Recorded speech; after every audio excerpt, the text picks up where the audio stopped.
had my ER10 VP out, chucked batteries in it, had it tuned into 720 WGN. I had my Braille Sense recording on 106.7. It's a Spanish language station, but when we go around here, it pops up in FM stereo on the Braille Sense.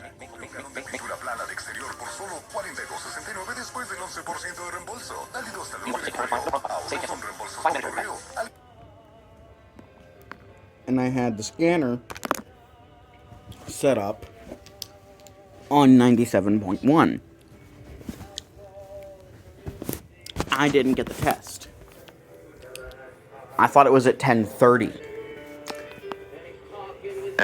We continue to assess the potential for SLP storm this PM. A few storms are possible in the middle shade area with a slightly lower coverage in the green area. The rest of the area was dry, but there is still a chance of a storm. Pound goes, pound ends.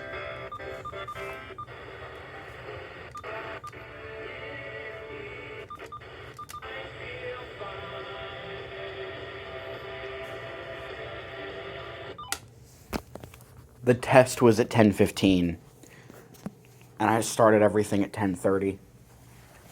Fuck me. I fail as an EAS geek.